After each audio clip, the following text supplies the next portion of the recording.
let's get into how did you take this fight? At what weight and why? Because you didn't have to cut weight for this one at all. Oh no, yeah, yeah. It was a catch weight. So at first it was supposed to be like I think it was supposed to be a welterweight fight. It was supposed to be like 170.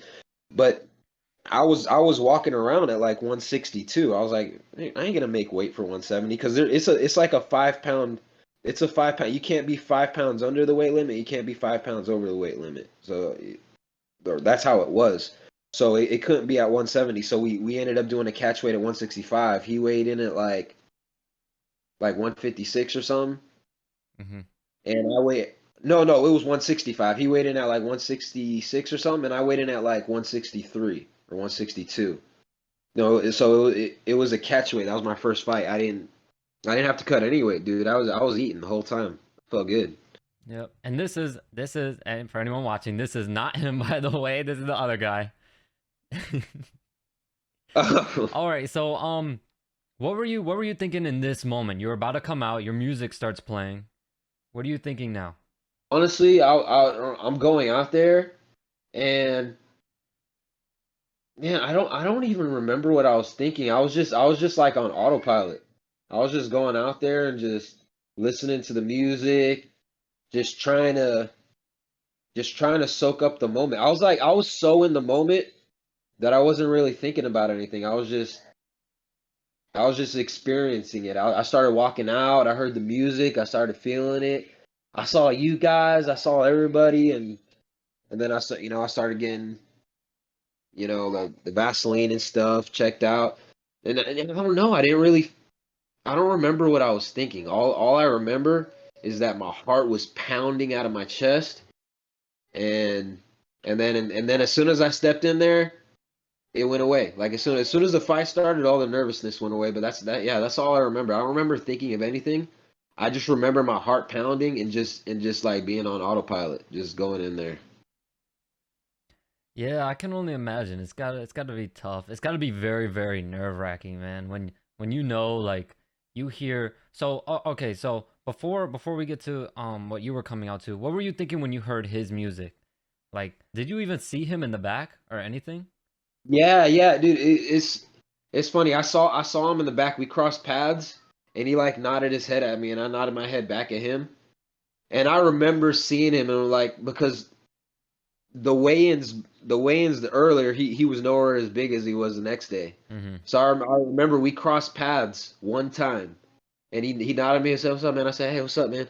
And he looked big as shit. I was like, "Oh, dude, he looks super big." That made me nervous.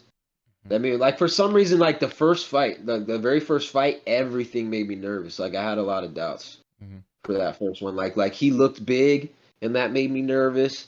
And like everyone around me, it made me kind of nervous. So, like, I was just nervous the whole time. But yeah, I crossed paths with him, man. He was really cool. He just said what's up. I said what's up back, and that was it, man. He was pretty cool. Mhm. All right, and I want to pause it real quick because when he was announcing you, we did have a good amount of people there, a good amount of family. And I wanted to ask you, like, could you like hear us, or were you so zoned in that you tuned everything out? Because I know when you normally when you're so focused and toned in like that, you just tone everything out and you don't hear nothing. Could you like hear us or anything, or were you just Yeah, too for in the the zone? for this particular fight, like since it was my debut, I wasn't really like I said, I was super nervous, so I was on autopilot. I didn't really hear anything. I was super focused in on the fight. My second fight, I was super calm and I heard everything. I heard everyone's voice. I heard everybody talking. I heard you. I heard mom. I heard Mm-hmm. Ralph. Every Millie scream. I heard everybody the second one, but for this one, I didn't hear anything. I was too like focused in.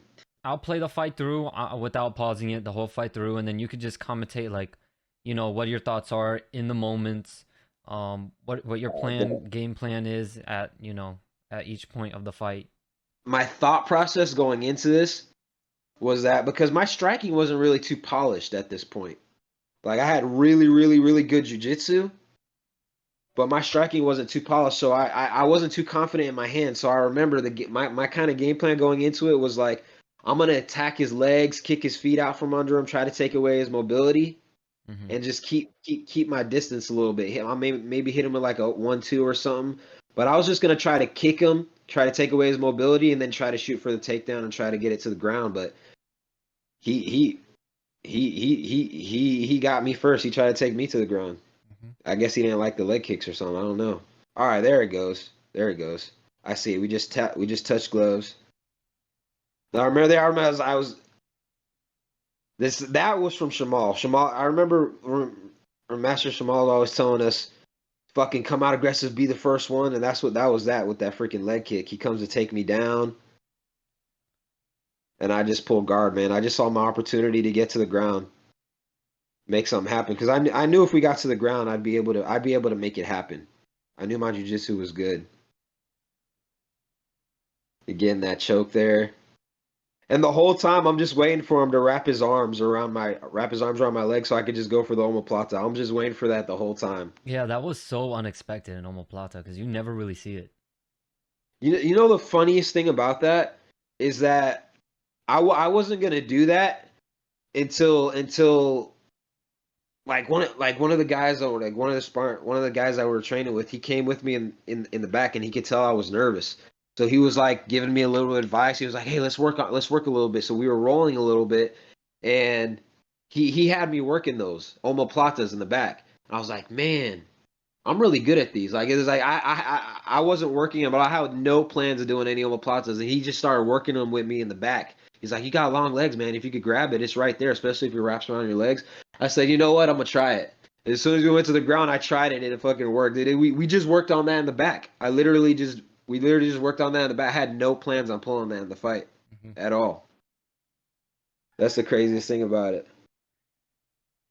Yeah, it was a crazy. Yeah, I remember everyone was like in awe because of no one really had seen like that transition before, like omoplata, and then you get his back, Oh and yeah, then you get like a the, rear naked choke while you have him in the omoplata. Everyone was like, "What yeah, the fuck was that?" yeah, Choco Plata. Choco Plata, that's what everybody called it. I think, dude, you know what? I think I know Mackenzie Dern has done it a couple times in the pros. I don't think I've ever seen anybody do it in the amateurs. I think I'm the Mm-hmm. first one to pull it off. I think I'm the first one to pull it off. Yep, and you can tell he's in pain, man. His shoulder is probably hurting. He's getting choked. Oh, man. Yeah, his shoulder, it was so deep on it.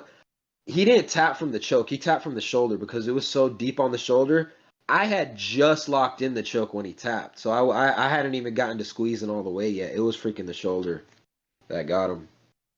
Yep, and I'm gonna have to play this without the audio for copyright purposes. But if anyone wants to watch the full thing with the audio and everything, I'll put the link in the description so you can go down, click the link, and it'll take you straight to the video, and you can watch the whole fight, everything with the audio and everything. But yeah, it was a really impressive debut.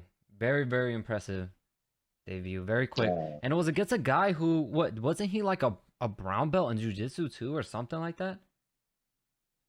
I can't remember. He had like 4 fights.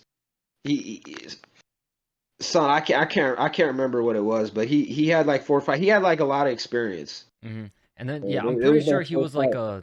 like a purple belt or something, purple or I brown can't belt or something remember. like that in jujitsu.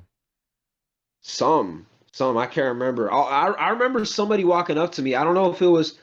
I don't know if you remember it, but it was after the fight, and we were sitting down watching the rest of the fights. Hmm. And I don't know if it was somebody from his camp, but somebody. You remember some guy walked a couple random guys walked up to me and it was like, "Dude, what fucking belt are you?" You Yeah. remember that? He was Yep. like, "Dude, what fucking belt are you?" I was like, "Oh, I'm a white belt." He was like, "What?" Yeah.